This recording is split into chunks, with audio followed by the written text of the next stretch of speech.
Okay, scared me. We're being recorded. Excellent. And Irfan, I'm now going to make you a co-host so that you can share your screen. Okay. This is always the fun part for me. Share screen.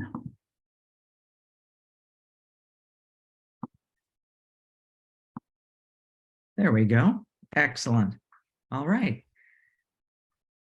Good evening, everyone.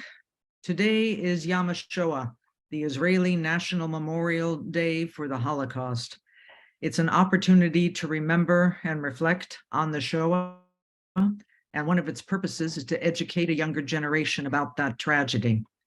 We are fortunate today to again welcome our dear friend Irfan Mirza to speak of his experience and understanding of the Bosnian genocide. He will tell you of his time in Bosnia. He will consider how Bosnia and Herzegovina have evolved, and he will consider what can be done to forestall genocide today. Irfan is education chair of the Bosnian American Institute. He spent most of his time crisscrossing the front lines in the war in Bosnia and Herzegovina from 1992 through 1994. He has done extensive research on the Bosnian genocide, and he also serves as a trustee of the Advisory Council for Bosnia-Herzegovina in Washington, D.C. Irfan, it's a pleasure to see you again. Thank you so much, Dr. Parnas, and thank you everyone in the Alliance and the university for organizing this very important lecture series. I just want to do a quick sound check. Can everybody hear me okay? They often tell me I need to get closer to the microphone to speak. You sound good to me. Okay, great.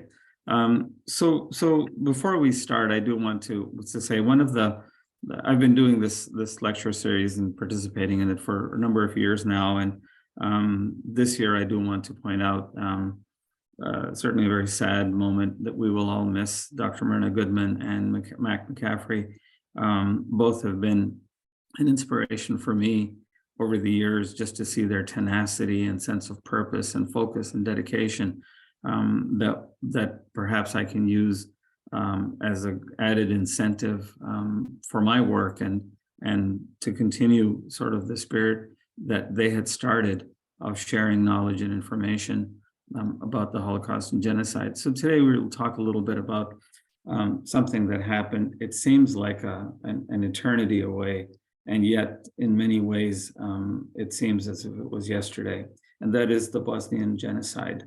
My name is Irfan Mirza. I am, as Dr. Parnas had said, the chair of education at the Bosnian American Institute.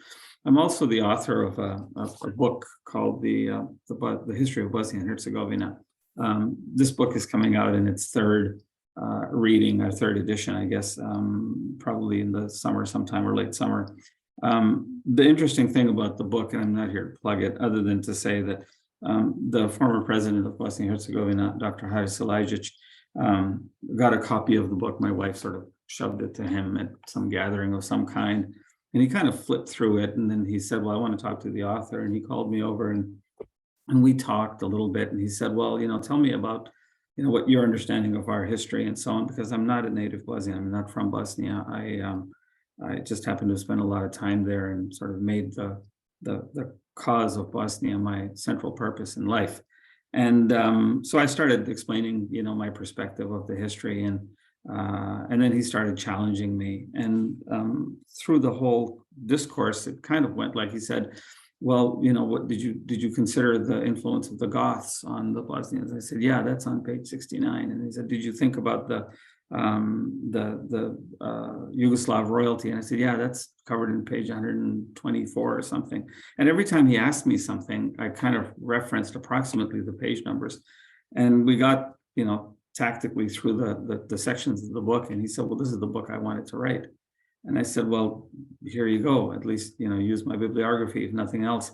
And so that night he sat in the lobby of the hotel. This was at the Marriott Hotel in Phoenix, Arizona, I think, in like August or something, and in the courtyard. And he read the book cover to cover. And my son came running to me and said, the president's reading your book. And I said, okay, it's good. At least somebody's reading it. And the next morning he called us for breakfast, and And he said, look, I think your book is one of the three most important texts that have been written about our people. He says, I'm astounded with the research that you've done and so on. So not to praise myself, but to sort of talk about how deeply I've studied the topic. I've gone out of my way, I think, and dedicated a significant portion of the last 30 years probably of my life to understanding and trying to share what I've learned about Bosnia. So I hope I'm able to do that in a relatively painless manner today. So thank you very much for giving me this opportunity to speak to you and to speak with you. So if we think about the theme of this year's program, this is the lecture series is all around retrospective through the ages. And unfortunately, the nature of the discourse that we're having, it's a very sad retrospective, sad from the point of view of humanity, sad from the point of view that that we have to revisit this topic over and over again, and it doesn't seem to have an end. And so, so today we ask the question, why revisit this war in Bosnia and its genocide? And well, I can tell you the graphic shows very clearly why. Today we're at day 419 of the war in Ukraine. And there doesn't seem to be any sort of an end in sight. And the parallels that exist between what's happening in Ukraine and what's happened in the past in Bosnia are astounding. They're absolutely astounding. I had to stop watching the news, believe it or not, at one point in time, because it was bringing back what they call this post-traumatic memories, these post-traumatic stress memories of my experiences in Bosnia. Now, I have to say, I was never a victim of the Bosnian War. I was actually a volunteer in it, while everybody was trying to sort of defend their country and run out of the country if they could escape. I was actually going the opposite direction. I was trying to get into Bosnia because I knew that there were people that needed help, and I could help them. I had medicines that I could deliver, and I wanted to make sure that I was able to at least relieve some of the pressures that they were feeling, and I wanted to feel like I could make a difference. So a little bit of altruism, a little bit of ego, certainly drove me in that direction. And when I look at the news today and watch what's happening in the Ukraine and the Donbass and the entire region of Russia and Belarus teaming up and so on, it reminds me of stark parallels between what happened in Bosnia from 1992 to 1995 and what we're seeing today. The other things that we should consider are that when wars are started, especially of this nature, they tend to drag on for hundreds, perhaps thousands of days. April 6th this year marked the siege of Sarajevo. Each year, the city commemorates its blockade. And that siege lasted for 1,425 to 429 days. It's the longest siege of any city in Europe. So we start seeing places like Kharkiv and towns in Ukraine that are either overrun or that are besieged. And my head just goes to start to count the number of days. As you can see, I opened this presentation perhaps quite subliminally and not realizing what I was doing by telling you what day of the war it is today. That's probably my post-traumatic stress taking over my brain and functions of my cognitive functions.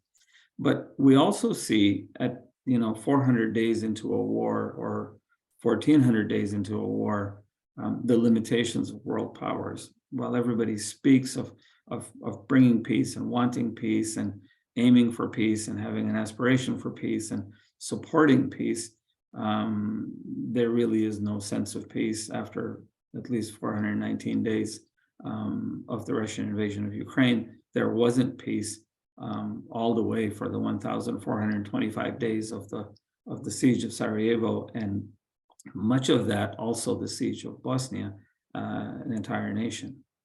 And more about relevance than limitations and war and military strategy and how history will record these things is the horrifying effect that wars and genocide have on populations, right? It's one thing to say that there was a dispute among neighbors and, there were limited casualties. It's another thing to say that there was an intentional intent to eradicate an entire population because of something that they were born into or were born a part of or belonged to a particular identity of some sort, an ethnic group, a nationality, or a religious faith, right? So that effect is more exacerbating on the horrification. Is there a word called horrification?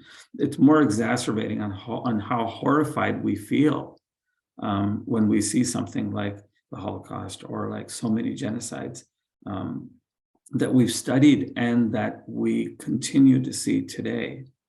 I read a report just before this presentation today, trying to catch up briefly on what's happening in Ukraine. And some reports are alleging that there are as many as 65,000 war crimes that are yet to be annotated and memorialized and reviewed and adjudicated.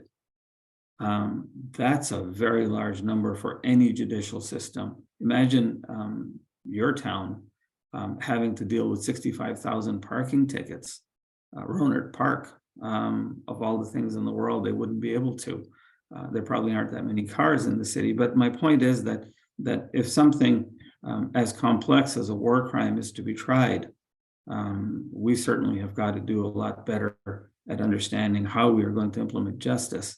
And we need to go back and look at places like Rwanda, where they were able to create their own form of justice. We can look at Bosnia and see where the very strict notion of an international criminal tribunal really only brought about 190, 200 alleged war criminals to trial, indicted war criminals to trial, and resolved those, but 200 out of tens of thousands is hardly anything that you can be gratified about, or anything you can say even brings closure to the horrifying feelings that people have felt over the course of the genocide. And then most importantly, as I was alluding, there are many lessons to be learned going back to Bosnia. There's probably more than 100,000 pages of testimony in The Hague just on those 200 odd cases that the criminal tribunal tried. There are thousands and tens of thousands more in Bosnia itself. The court systems have been completely jammed. Prosecutors' offices have not had the capacity to deal with the number of cases that they have, and so on. So a lot to be learned about what it is that we need to be doing as humanity, what our leaders need to be thinking about. It's one thing to say we want our leaders to step in and to do something and to negotiate a peace, to bring about a ceasefire, but there are systematic changes. I think if you look at genocide through the ages, that we have to make sure we are able to articulate a need for, and that we're pushing and driving to have those systematic changes put into place. Before the Second World War, there was a significant fear of crimes in the battlefield. And so the Geneva Convention was stood up as a means of at least having some rules of engagement during battle and during war. We've had a lot of attempts through the international criminal court systems to try to create treaties that that countries will sign that allow us to at least hold individuals and groups accountable for war crimes. But there is still room for a lot more progress to be made, so that when political differences come to an impasse, oftentimes the result is war, that at least that there are rules of engagement, and that the wars end up being more of a test of will rather than test of human life against mortars and shells. I think the nature of war has to significantly change. The militarism with which the world has sort of, empowered itself today is to the point that when war breaks out, it is catastrophic. It's almost always catastrophic. So there are lots of lessons to be learned. I'm not today here to try to share what I think the world needs to do to bring about the systematic changes.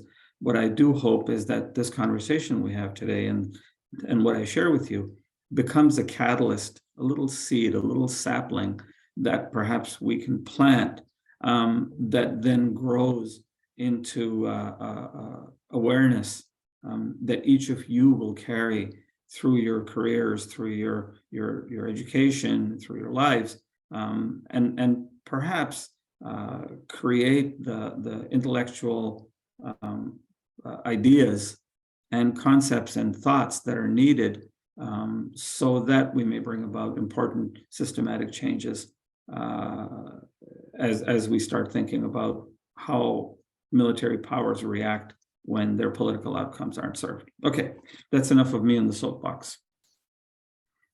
Let's talk about Bosnia. So in 1992, February 28th, Bosnia held a referendum. Bosnia was part of this thing called Yugoslavia. Yugoslavia was the socialist federated, sort of like a union, if you want to call it, of countries that a man by the name of Josip Broz Tito had put together during and after the Second World War. And he started during, and then certainly by after the war, he had amassed enough power and support within the republics, the independent republics that were falling apart from a previous structure, to put together this Yugoslavia. But by 1992, Tito had died. His successors were somewhat effective and ineffective in bringing about economic resolve from the sort of communist era market economics that Tito, central market economics that Tito had implemented. Politically, Europe was looking at forming economic unions, its own economic union. There was a lot happening in Europe that caused Bosnia to wonder whether it even had a place in ex-Yugoslavia. Slovenia had seceded. Croatia had announced its intent to secede, and a man by the name of Slobodan Milosevic, who was the head of Yugoslavia at the time, sent his military to Slovenia and to Croatia in order to prevent them from seceding or separating from Yugoslavia. And in the midst of all of that, Bosnians believed that because they were a multi-ethnic country, that they had very large representative populations of Muslims, of Catholics, of Orthodox, that when they made a decision to secede from Yugoslavia, that the Serb-controlled entities such as Serbia and Montenegro at the time would probably not wage war against them, because like they did in Croatia or in Slovenia, because Milosevic's rhetoric at the time was that he sent the military to those countries in order to protect the Serb minority populations that were there. Not all that different, by the way, than the rhetoric we hear from Vladimir Putin from Russia, coming out and saying, his military action in the early days in the Donbass was to protect the ethnic Russian populations in that region. And while I'm all in favor, and I don't believe any of us will disagree with ensuring that minority rights are protected at all times and taking extra care to do so, I think an act of military aggression, sending militaries across borders in the name of protection, and then turning those vehicles and those weapons in an act of aggression against the civilian population and against military targets of a nation, sovereign nation, is an act of war, and it's an unjustified and intolerable, unacceptable act. So we can get into conversation about, where are things justified or not, but more important than that, the parallelism is what I wanted to talk about today, to say that Bosnians felt that because they had this mix of ethnic representation in their country, in their government, in their parliament, even in ex-Yugoslavia, there was some level of balancing act that these ethnicities and religious individuals were managing. People of different faiths were managing. Milosevic had a completely different idea, and so the referendum results of Bosnia's voting were that about almost 66% of the electorate came out to vote. They voted 97% in favor of secession. Bosnian constitution allowed it to secede with a majority vote and a 2/3 majority vote. A lot of Serbs boycotted the referendum, feeling confident that there wasn't enough of an electorate vote, a quorum, to pass the referendum, because without a heavy Serb vote, Bosnia wouldn't be able to reach the 66 and 2/3% that it needed. The jury is still out on how many people came out to vote, but it's no longer a relevant matter because Bosnia declared independence, and international communities stepped up, starting with Bulgaria, followed relatively quickly by United States, United Kingdom, France, recognizing Bosnia and as an independent nation. And of course, that completely upset Milosevic's plan, who then decided that he was going to wage very clearly an act of war. And he sent the what was known then as the Yugoslav People's Army, the JNA, Yugoslavian Narodna Armija is what they call it, in an act of war, tanks crossing the border, going into towns like Sarajevo, blockading, snipers taking positions up in strategic locations so that they could snipe at civilian populations, military targets. Bosnia didn't have a military. It had this thing that they called the civil defense that they quickly, and civil defense, by the way, in ex-Yugoslavia is really another name for community firefighters and community safety. So they started a war against a bunch of firefighters and Boy Scouts, who quickly cobbled together a defense. Not all that unlike what we see in Ukraine, with the very well-trained and professional and large Russian army marching in against a completely unsuspecting and very poorly equipped Ukrainian army. Don't forget, it was during the Clinton administration and prior to that Ukraine had given up its nuclear weapons and stood down much of its army because it had the expectation that it will fast track itself into a European community where a common defense was most likely going to be its number one defense mechanism, and that's so the parallels of these very large and powerful armies coming in against a relatively unprepared civilian and even somewhat military infrastructure in Ukraine came to my mind. But that was the referendum. The first president of Bosnia and Herzegovina, you see sitting second from the left, is a man by the name of Ali Izetbegovic.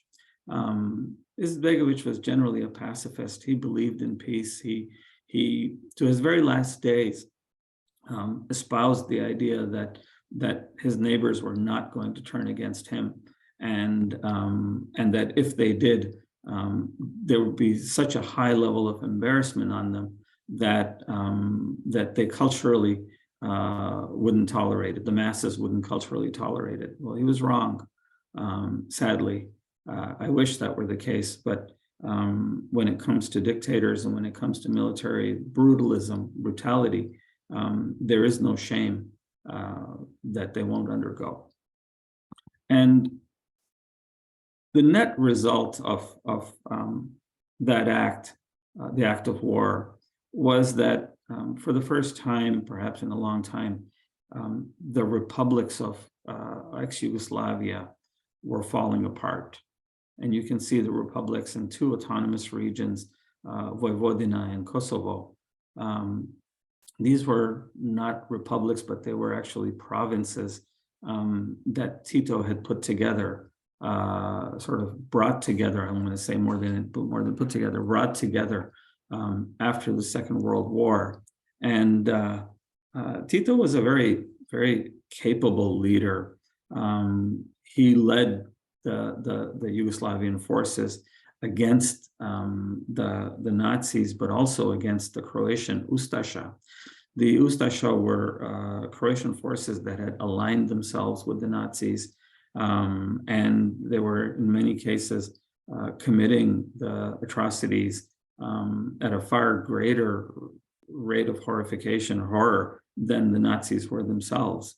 But Tito put up a people's defense, a group that he called the Partisans, and the Partisans, as well as Draža Mihailovic's Chetniks, went into battle.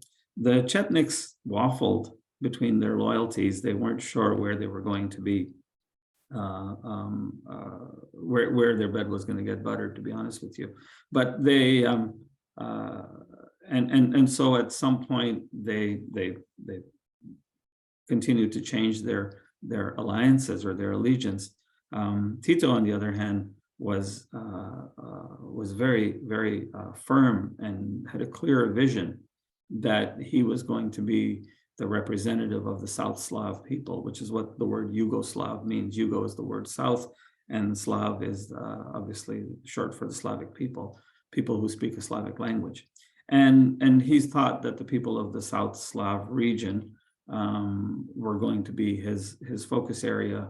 And he formed his very first anti-fascist movement in a town called Jajce in Bosnia and Herzegovina. And he brought together these 6 republics, the 2 autonomous provinces, and created this socialist federated federation, I guess, a republic of South Slavs called Yugoslavia. So a little bit about the history of Bosnia. This is the town of Sarajevo, and it's one of the most quaint cities I've ever visited. I think I fell in love with the city even during the war. When I first drove into town, it was under military siege, and nothing was going or coming or going from the town. But somehow I managed to rent a car in Vienna, and they asked me where I was going, and I kind of told them where I was going. But the clerk at the rental desk said to me, "Look, your insurance covers this car for normal driving in Europe, but since you are going to Croatia, and I don't know what part of Bosnia you're actually going to get into, but I can tell you, don't go in the war zones." And I said, "I'm staying away from all wars, believe me," and I did, much to my own awareness. I didn't know what he meant when he said a war zone. I thought it's where the shells are going and people are bombing and shooting. I'd stayed away from those as much as I could. But what I didn't realize is once you zigzag your way through landmines on roads and checkpoints and tanks and armored vehicles and all of that pointing their guns and weapons at you, that you could possibly end up besieged in a town. And then the firing and the shells start going overhead, and next thing you know, bombs are landing near you, and the last thing you're worried about is your vehicle. The first thing you're worried about is how are you going to tell your parents where you are? that was for me probably the most challenging thing that I had to figure out how to do at the very early stages, because I hadn't told them exactly what I was doing. I kind of gave them a rough idea. So this was Sarajevo, and what enamored me to the city is the fact that there's a church, a mosque, a synagogue, hadasa, someplace on like nearly every corner of every street. I was just so fascinated by the plaques, even though many places have been destroyed during the Second World War and after the Second World War. The city has sort of managed to keep its multi-ethnic, multicultural, multi-faith character. And it just was bewildering for me to be in such a place, because the last time I was in any place like this, believe it or not, was Jerusalem. I've been there many times, and I think just before the Bosnian War, probably it was 1990-ish that I visited, and I made sort of a similar note, mental subliminal note, if you want to call it. And it came back to me, and I mentioned it to somebody, one of my friends in Sarajevo at the time, and he said to me, well, Sarajevo used to be known as the Jerusalem of Europe before the Second World War. I was so surprised to hear that, because the parallels were there for me to see that. These are the Central Catholic Church on the left-hand side and the Orthodox Church on the right-hand side in Sarajevo. This is the synagogue, and there are some amazing stories to be told about the faiths and how these faiths developed, perhaps a little bit differently than the orthodoxies of each of their seats. Judaism taking its own form because of a very large Sephardic migration during the time of the Spanish Inquisition, and the Ottoman Empire coming into Bosnia. The Sephardi then intermingled and intermarried with Ashkenazi Jews that came at the time of the Austro-Hungarians, and that melding that took place created a notion of Judaism that I still find so fascinating, and their history, and the same thing going for the Muslims, having been Hasidic Christians before their conversion to Islam, and then converting to Islam because they saw parallels in their own belief system and what the Ottomans had brought in terms of intellectual and thinking around the faith. The existence of a very large Catholic population in Bosnia, as well as so many Protestants going back to the 11th and 12th centuries. Protestantism in Europe in the 11th and 12th centuries, just pause and make a note of that, well before the time of Martin Luther. So when you think about that, and then the Orthodoxy itself, the Eastern and Roman Empire, Western Roman empires, there's a saying in Bosnia that Christianity had shattered on the Drina River. The Drina River runs on the eastern, near the eastern edge of Bosnia, and literally Bosnia became sort of a buffer zone between the Orthodoxy, which was on the east of the Drina River in Serbia, Orthodox Christians predominantly, and to the west of the Drina River in Croatia, a very, very strong Catholic representation, in Bosnia being the place where all of these four communities melded and worked together and collaborated and intermarried and built for themselves a very unique model, social model that eventually got attacked. So I want to talk a little bit about that. I mentioned the four major religions in Bosnia: Islam, Orthodox Christianity, Catholicism, Judaism.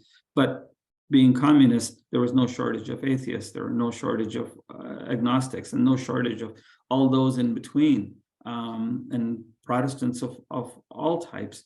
And and other sort of emerging faiths. Under Tito, Yugoslavia was somewhat a semi-closed society, but Tito himself was a very relatively open-minded when it came to faith. He certainly became that way in his, towards the end of his life. He made a lot of gestures, I want to say, of good faith, goodwill towards people of faith. So that was perhaps an opening for Bosnia to embrace a population, embrace new ideas coming into it from outside. Okay. Bosnia's history goes back a long ways. Perhaps the nation itself, you can say, formed around the time of a man by the name of Ban Kulin of the Kulinovic dynasty. He was the second sort of Duke of Bosnia. Up to that point, Bosnia had been ruled by the Byzantine or by the Hungarians, back and forth. And during Ban Kulin's time, he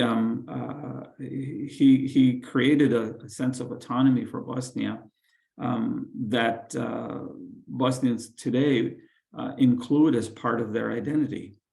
And there's a saying in Bosnia and in ex-Yugoslavia, the good days of Kulin Ban, od dobri dana od Kulin Bana, they say, what that literally means is from the era of Kulin Ban, when we had good days, meaning we had sovereignty, we had a state, we had rights, we had economic progress, we had a future to look forward to.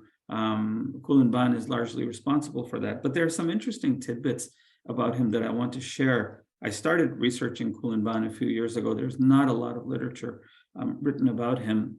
And so I had to go through deep archives and try to learn to read and translate Latin on Google and other places to try to learn about him. What's interesting about him is that he created this document that's called the Charter of Kulin Ban about 35 years before King James and Edward put together the Magna Carta.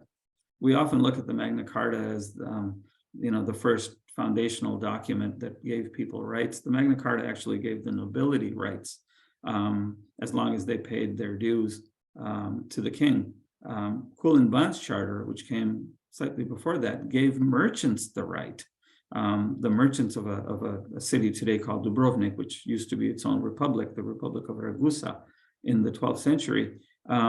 That republic was actually a trading center right on the Adriatic Sea.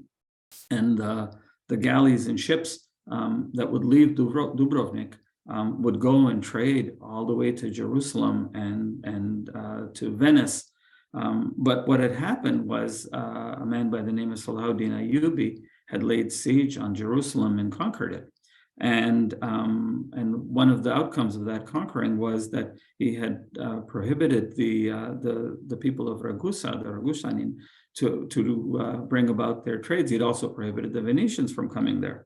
So Kulin Ban decided that rather than see the Republic of Ragusa go to bankruptcy, and he feared that they would wage a war perhaps on his people, that he would give them create with them a free trade agreement and guarantee the safety of their merchants within his lands within his control. And so this became perhaps Europe's first free trade agreement, what I think Europe is today trying to aspire to hold together, was created in Bosnia back in the the 12th, 13th centuries. Kulin Ban was one of those men who saw justice as being the obligation of the government, not a privilege. And so he had some revolutionary ideas. One of his sayings is, somebody said to him that, there's the Slavic forces are amassing to wage a war. We should do a preemptive strike. And Kulin Ban responded and said, there are 4 seasons that the Almighty has created. Not one of them is a season for war. I mean, just think about the foresight of a medieval ruler. If you go back to the Game of Thrones and time of that era, certainly a man with a tremendous amount of foresight. Bosnia had its share of rulers. The Romans ruled for about 400 years. The Goths ruled for about a century. And there's a big long list of people coming and going, and everybody having sort of a piece of the pie, of the Bosnian pie, if you want to call it that, over the years. But more recently, after the Ottomans, the Russo-Turkic Wars left the Ottoman Empire in shambles.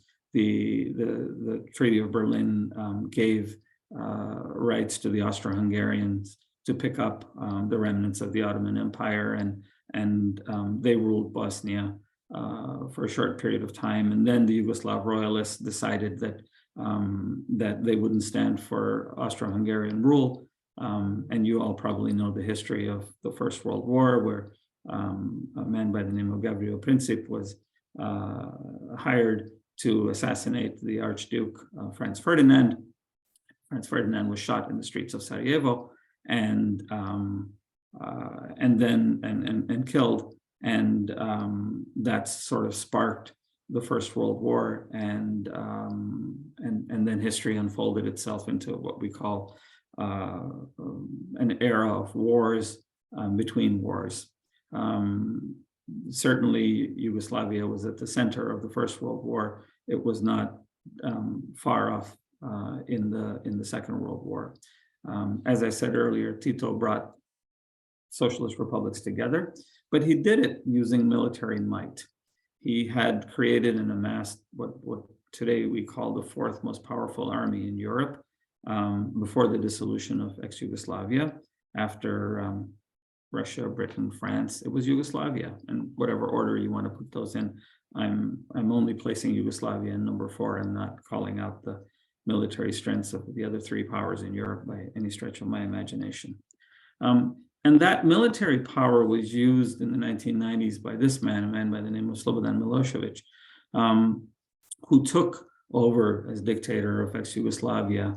And after a number of other leaders had tried to step in after Tito's death, and he created a massive amount of ill will, I want to say, among the Yugoslav People's Army, as well as leading the aggression against Bosnia and Herzegovina. Now, narratives were created, as I said, vilifying the Bosnian people, creating fictitious accounts of Serbs being persecuted in Bosnia and Herzegovina, and creating a massive will to support a war of aggression against Bosnians. And Milosevic partnered with this man, a man by the name of Radovan Karadzic, who is of Serbian ethnicity, a prominent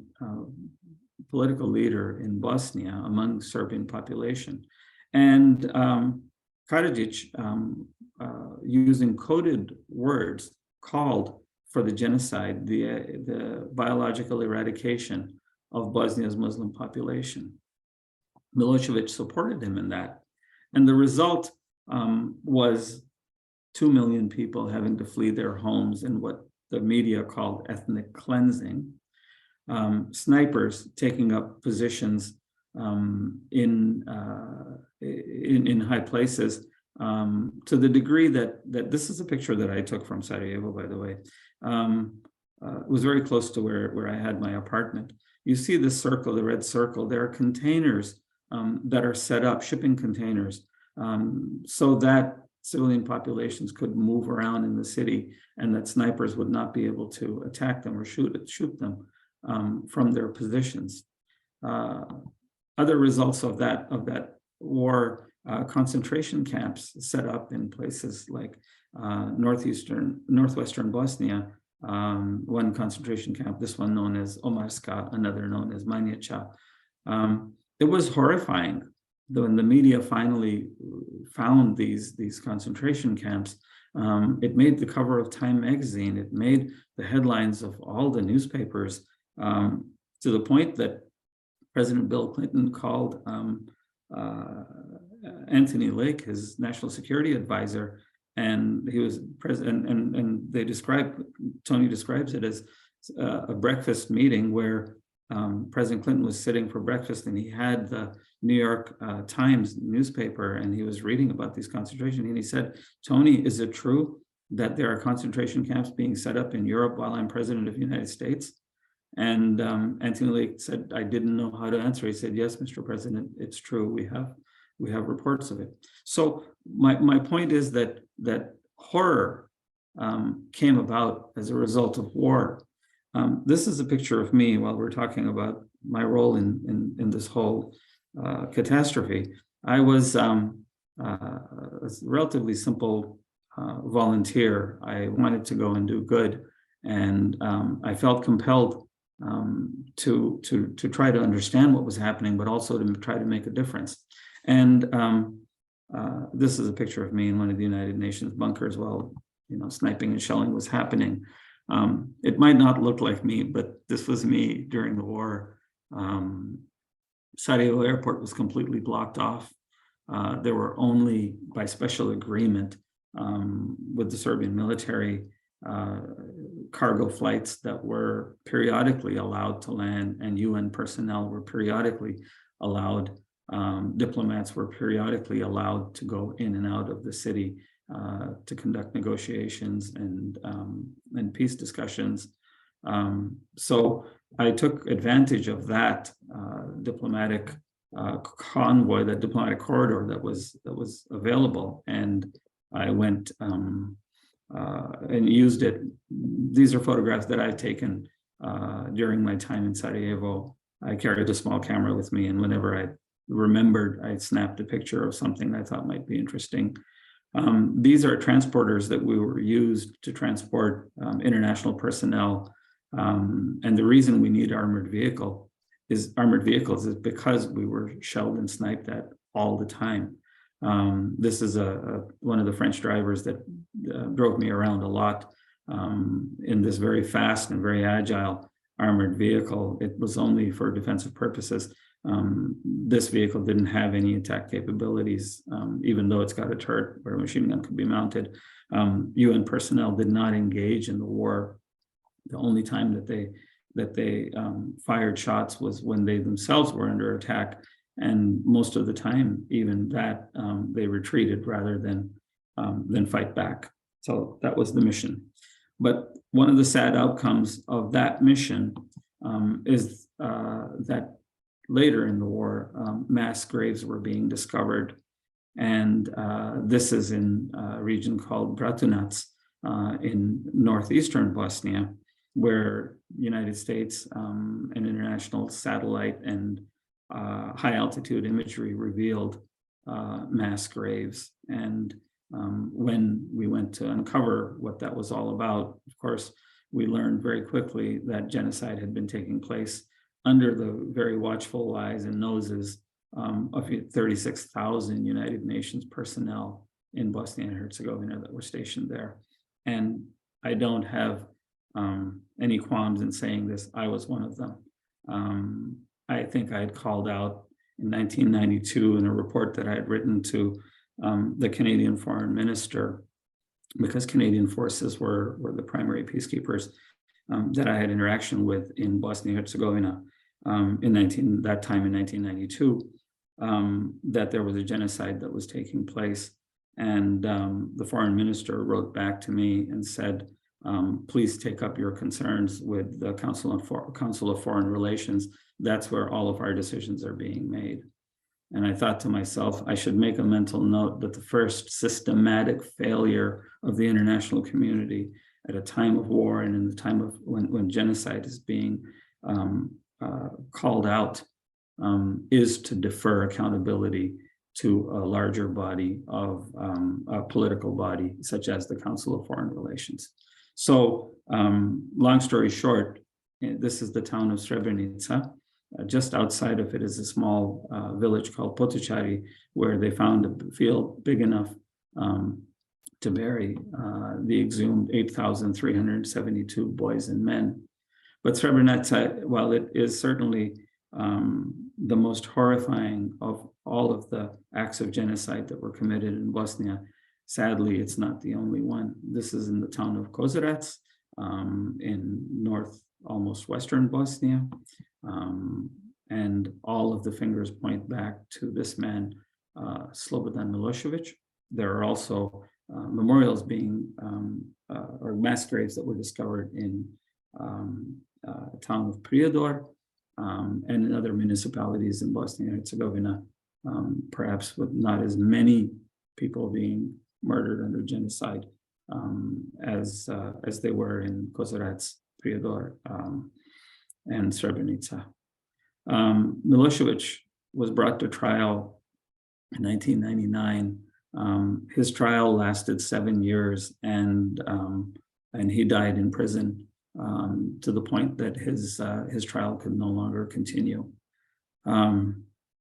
The effect of bringing Milošević to trial and finally bringing 4 years after Milošević Radovan Karadzic to trial was that the trials seemed to go on forever. Karadzic's trial lasted 6 years, and finally in 2016 he was convicted by the International Criminal Tribunal of ordering the genocide and orchestrating it, being instrumental in resourcing it, and in Srebrenica, and then found guilty on countless numbers of war crimes, crimes against humanity, and crimes against civilians. The greatest tragedy, I think, in the Bosnian War, undoubtedly, is the town of Srebrenica. This is the town before the war. You can see an Orthodox church on the right and a mosque on the left, and it's probably a 3-minute walk from one place to the other in that town, from one church to the mosque.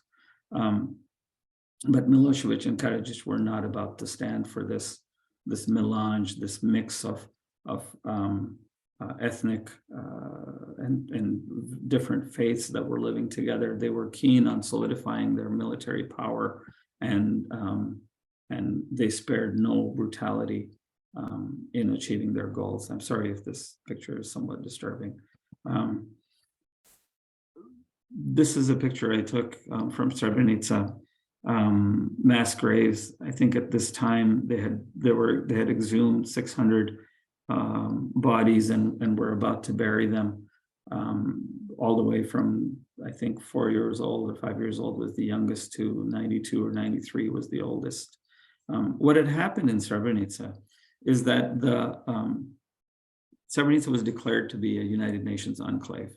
And by that Security Council resolution, the United Nations was mandated to protect this town from military act. The Srebrenician people in Srebrenica had given up their weapons to the United Nations so that they could not themselves be accused of carrying out acts of aggression or attacks against their neighboring Serbian population. And the Dutch forces had been assigned, but it simply happened that at some point in time, Milošević and Karadzic ordered a massive attack on Srebrenica, and the Dutch forces, without firing a shot, capitulated. They were completely outnumbered, they were outgunned, they were outmaneuvered, and they had no support. They were isolated. One small Dutch unit, a battalion, completely isolated from the rest of the United Nations military support force, and no close air cover. They called for support continuously, but they were denied repeatedly, and so they had little choice but to capitulate. The net result of that was that men and women were separated.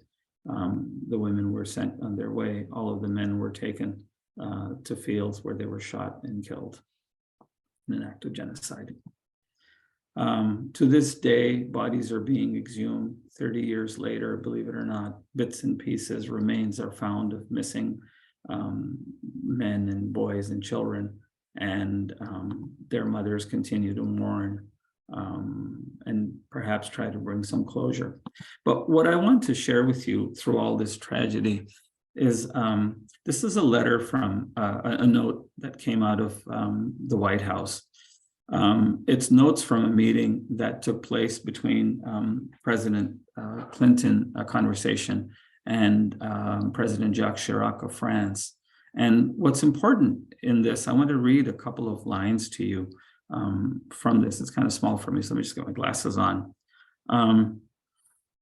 It's these lines just before the redacted part. This document was acquired as a result of the Freedom of Information Act. Request was filed with the Clinton Presidential Library, and they felt compelled to redact a part of it. And I'll give you my opinion as to why I think it was redacted. But what you see here is this conversation from President Jacques Chirac saying, in the two sentences before the section that's redacted, you see what we are seeing on TV, how the Serbs are separating men from women, sending women to be raped and killing men who are old enough to bear arms. In my opinion, we can no longer just stand by and watch this. And then there's this sentence probably that's redacted, or more than one, I don't know. But it says, therefore, we must restore the situation to the way it was guaranteed by the UN. That means restoring the situation in the Eastern enclaves. And by Eastern enclaves, he means the areas of Srebrenica, Žepa, and Gorazde. These were three Eastern enclaves that were guaranteed to be protected by the United Nations, right? So when you think about this and the date of it, it's July 13th, 1995. This was 2 days after the massacres and the genocide of Srebrenica had begun, that we had awareness of what was happening. We knew how many people were at risk, and world leaders were talking, right? And yet genocide happened. So it's a common myth among political appointees and politically elected individual leaders of our world that things don't happen on their watch.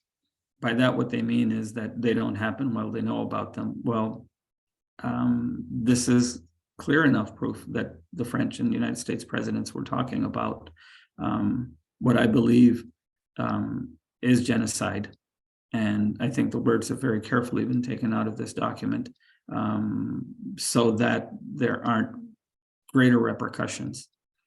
But I think the condemnation of the system of the world today, the system that we have of reacting to genocide and war, is not in the letter, in the words that are redacted, but it's in the fact that 2 days after mass killings began,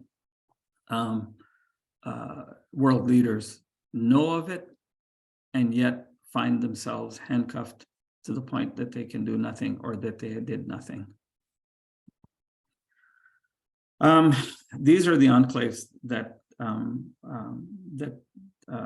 President Chirac was talking about. Tuzla was another enclave. It's a major city, an industrial city in Bosnia, and Bihać was the other enclave. Sarajevo was an enclave. And yet, despite all that, all of these towns faced massive attacks against them. They were blockaded. They were under siege for 1,000+ days each, and they suffered despite the guarantee of the United Nations. The war in Bosnia finally came about to an end by several things happening. The first one was that the United States decided to unilaterally lift the arms embargo that the United Nations had placed on Bosnia, allowing the Bosnians to arm themselves and mount an offense against Serb forces. The Bosnian army started pushing Serb forces back. And in parallel, this man seen next to Slobodan Milosevic by the name of Richard Holbrooke, Ambassador Holbrooke was appointed by President Clinton to negotiate a peace treaty in the war. And Holbrooke architected what we know today as the Dayton Peace Accords. that is what brought about a peace, a ceasefire. Dayton was meant to be an agreement that was later ratified in Paris that would bring about a cessation of hostilities, a pullback of military forces from all sides. The Croatians had their own military in Bosnia. The Bosniaks or Bosnian Muslims had a military presence that was now armed because of the lifting of the unilateral lifting of the embargo by the United States.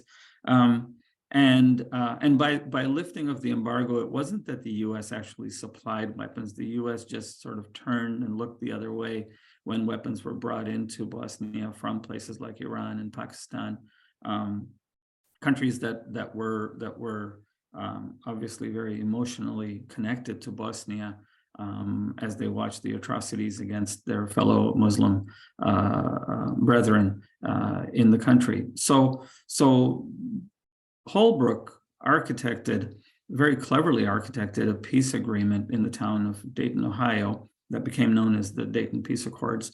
And but his intent was never that agreement would be the only instrument of peace and progress for the last 30 years. And sadly, Dayton continues to be the instrument that's violated frequently. It continues to be the instrument that everybody continues to hang their hopes on. And it persists as Europe's mandate to ensure security in Bosnia and Herzegovina. Each year in Sarajevo, there is a memorial. Almost 12,000 chairs have been set up in the city, and the seats are left empty in a recognition or an act of commemoration of all the lives that were lost in Sarajevo during its 1,400 plus day siege. The United States engaged in a military action through NATO called Operation Deny Flight. It took 100,000 sorties, 100,000 airplanes taking off, landing, and conducting reconnaissance and bombing to push back the Serbian military. You can imagine how powerful that military was. Parallel that to today, if there was supposed to be a NATO response to Russia, what would it take to push back the Russian military from its anchored positions around Ukraine and in parts of Ukraine? It would be a massive logistical and military effort that would be needed. And we allowed the situation to get to that stage where even if we had the best of intentions, as we did with Operation Deny Flight, it would take larger than Herculean forces.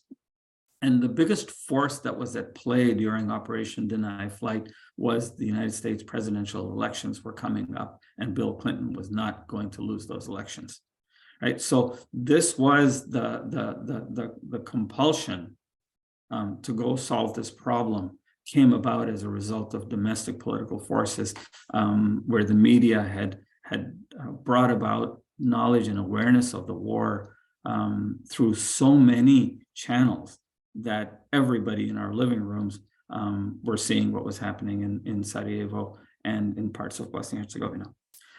Outcome, long story short, Bosnia and Herzegovina gained sovereignty. This is the flag of the nation that, believe it or not, the people of Bosnia did not choose. It was Carl Bildt, the High Representative, former Prime Minister of Sweden, the High Representative of the European Union, who was assigned to oversee the implementation of the Dayton Peace Accords at one point, after other representatives had implemented it. And he unilaterally chose this to be the flag of Bosnia and Herzegovina. If it looks like the flag if it has the colors or any sort of parallelism to the flag of Sweden, you might understand why. Srebrenica, Prijedor continue to be very sad memories that we will never forget. Genocide, the horror that people have felt, and to this day, bodies continue to be exhumed. And I pray that we never forget the lessons and remember that the complacency of the world is really our complacency. It's not world leaders that are exclusively accountable for failing to act. We are, because we empower those world leaders. If we live in a democratic society, we have elected them. If we live in a dictatorial society, we have not overthrown them. We have not taken action to free ourselves of irresponsible leadership. I think it's easy for us to sit in the West, where we have the benefits of democracy, to say to people that are under dictatorial rule that they must act differently. It's easy for them to say back to us that we must act differently because we have the power of the vote, and we have the freedom to express ourselves, and perhaps they don't. I'm not going to sit in judgment of that. What I am going to say is that if each of us doesn't take accountability for what we believe in and implement that accountability in the ways that we feel we need to for the better of society, our society, the broader society, the victims of society, the victims in other societies. If we don't do that, then I don't think we have lived to the true potential that we have as individuals, regardless of the environment that we're living in, regardless of our economic status, regardless of our political, how shall I say, our political conditions and environment. Okay, I'm going to open up for questions. I know I've spoken a little bit past the allotted time, so Diane, I apologize for that. Not at all, Irfan. We enjoyed listening to you, or at least sadly so in many cases, but very informative. We're waiting for questions from the audience, and we welcome them now. I would ask you, first of all, what would you recommend our students and the rest of us to do in an effort to try and affect the situation in Ukraine? So I had a conversation with some of the organizers of the Ukraine demonstrations very early on last year. And one of the things that I shared with them was that, look, the resolution to the crisis that you are experiencing, your family members are in towns in the Ukraine, that resolution is going to elude you for a long, long time. And the reason is because the political forces that are sort of at play are not motivated. They don't have an incentive to take radical or dramatic action to do something about it. So the first thing that individuals need to do is to create the incentive for the political systems within which they reside, within which they have some level of influence. And for us in the United States, it's pretty straightforward. We have representatives, congressional representatives, states, we have senators, we have access to the White House in some limited way. We have access to the State Department in some limited way. Many of us have access to our ambassadors who are representatives of the State Department.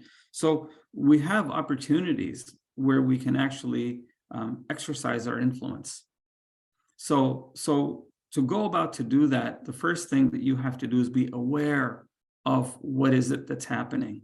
So learn.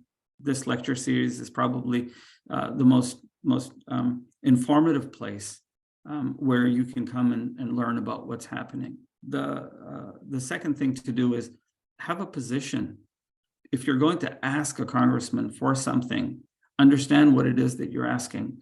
And for us in the United States, what we would be asking for are the lessons that we learned from Bosnia. The United Nations had placed an arms embargo on Bosnia and Croatia very late in 1991 in October. The result of that arms embargo was that Yugoslavia or Serbia was able to manufacture weapons, so they didn't need to import weapons from any place. They manufactured munitions. They were one of the larger manufacturers of munitions in Eastern and Central Europe. And so here was a country that had capability to mass manufacture weapons of destruction, and an arms embargo being placed on Croatia and Bosnia, who did not have that capability and didn't have the ability to bring weapons to defend themselves. So the aggressors armed themselves to the teeth while everybody else couldn't even acquire weapons. So we learned from that in the United States very early on, and much to Europe's disagreement, decided to arm the Ukrainians. And so support of that, I think, is a very important consideration that we have to take. The Russian army is the most powerful army in Europe at this point, and the Ukrainians are nowhere in their ranks to be able to defend themselves. Don't forget, this whole war is a war of Russia trying to create a buffer zone between it and NATO. I think there's a strong amount of diplomacy that needs to happen between NATO and Russia now. It's something that I don't hear about in the news. If there are discussions that are happening in the back channels, they certainly are not being publicized to any degree. I think NATO needs to make very strong and public statements about its intent, its purpose, and why it intends to go so close to the Russian border, as close as Ukraine. I think these are the things that we can engage in conversation and discourse in the United States to bring about more awareness, and certainly bring about the US and NATO leaders and NATO country leaders to have this discussion and to start sharing what their intentions are. I think there's some goodwill that we can impart, and that's where I would start. Thank you. Irfan, last week we had an interesting presentation from a professor on the situation in Ukraine. And no one is rushing to label Ukraine a genocide. But one very important point that she made was that you certainly are able to observe the transfer of children from Ukraine to Russia, which is a recognized element of genocide. I know that in Bosnia and Herzegovina, we saw that situation as well. We also, as you referenced, witnessed the mass rape of the women of Bosnia, the women of Herzegovina, and the children who were born from those acts were rejected by both sides of the population. What is their situation now?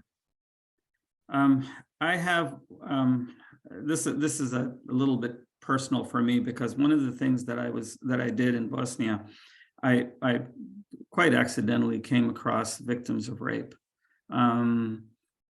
They were just people in need, and I thought I was going to be distributing toothbrushes and toothpaste and whatever. And one of the girls, I think she was 17, maybe not yet 18, had these marks on her forearm, scars, and I thought it was some sort of a rash or an ailment or something. And I had also delivered a lot of medicine, and so I knew doctors and medical personnel in Bosnia. And I said to her, "Do you need attention for that?"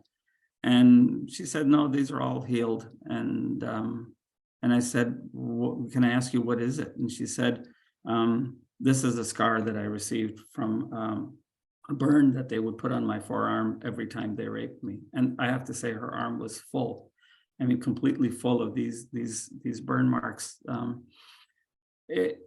It was an eye-opening moment for me, because here I thought, distributing antibiotics was my #1 priority. And it turned out to be the human tragedy was far greater than I could have even fathomed. So I ended up creating a log of a few of the women, maybe 20, 22, 23 of them. And I made it sort of my personal mission to get them to safety. I wrote to embassies in all parts of the world, and I said, these women need your help. I wrote to diplomatic missions wherever I could find them. I mean, a massive campaign. If you can imagine me and a couple of volunteers just sitting at our desks and sending faxes and typing up messages and handwriting whatever we could. We finally did reach diplomats who had empathy and they provided safety and security for these women. But there were thousands that went, completely unaddressed. And I didn't have the scale or the ability to scale to that level of even identifying where they were, who they were. What we often find with victims of rape is that the victims themselves are re-victimized in so many ways in society because they are they don't have a forum in which to come out and state what had happened to them. They're seen as people who are dirty. They're seen as people who have been sort of depurified, who are untouchable at that point in many cultures, and so all of that is associated with it. What happened to the children that were sent out of Bosnia? Many of them have completely lost their identity. I had a letter about 10 years ago from a girl who was one of these. She's living in England, and I had written a blog entry or something on Facebook, a post of some kind somewhere, about a day I remembered in Bosnia where the deputy prime minister was assassinated, and he was assassinated in one of those armored vehicles that I showed you. I was supposed to go in that vehicle from the airport to the center of town in that same vehicle, but one of the, and as it turns out, a Ukrainian policeman who was part of the United Nations Protection Force stopped me and said, you should not go on this vehicle because it's going on a different route. And I will bring for you a special transport to take you to town. So just wait a few minutes and let these diplomats go. And I didn't think anything of it. The 20 minutes later, I got onto a transporter and they drove me past this vehicle as we were coming out of the airport. And this armored vehicle had its back doors open. And there were soldiers who had ripped off their insignia, so you couldn't tell which army they were from. Paramilitary, I guess, is the best way of describing it. And they had their Kalashnikovs pointed inside this vehicle. We went around it. I kind of looked to see what was going on. And the French driver that I had said, this is just a routine stop. Let's just keep going. And then days later, I found out that the deputy prime minister had been assassinated, and I remembered that he was in that vehicle, but I didn't put together that he was assassinated in that armored vehicle. Years later, after putting my memoirs together and my thoughts and my notes from the war, I kept a daily diary of things that I had seen and done. It occurred to me that this was that what I had witnessed was the assassination squad that was sent to assassinate the deputy prime minister. So I wrote about it. And two things happened as a result of it. One, I got a letter from a girl in England, in London.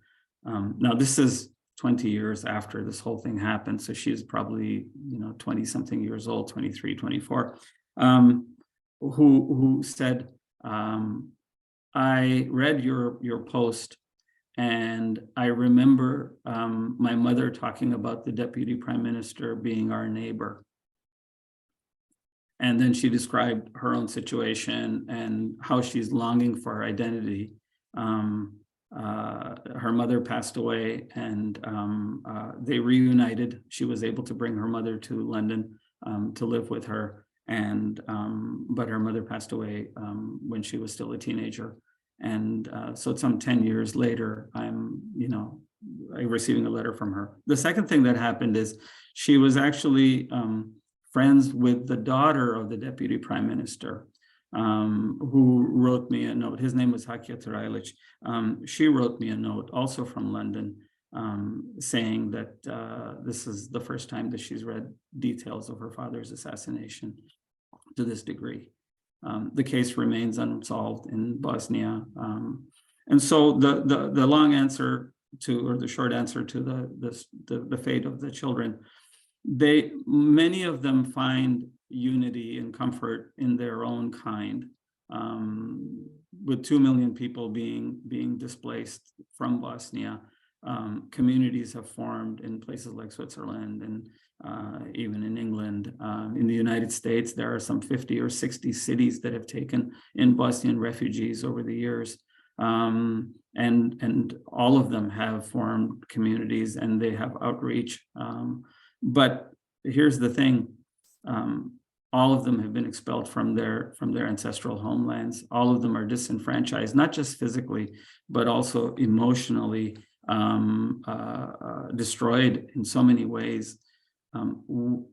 Nearly every family in Bosnia has lost someone in the war. 1 in 5 have lost someone very near, a brother, a father, a mother, or a cousin, within what we would call the first ring of the nuclear family. So the tragedy continues to dominate in so many ways, and my fear in the Ukraine is that those children are going to be ostracized in so many ways and continue to not have a sense of identity. It will take a generation for them to plant their roots back, and perhaps it'll take somebody writing a blog post, a news story about their town that they might remember, or they might remember their neighbors telling them about. I have one more. There was one little girl in the town of a town in northeastern Bosnia was attacked. There was this massive exodus of people from the town, and I remember it was in the winter and there was snow and there was mud and slush. I was driving up past the road where all these people were exodusing, and I mean, thousands of them. And so I decided to pull over and help as much as I could. We set up a camp, we set up a shelter for a few hundred of these people that were fleeing the war, the attack on their town.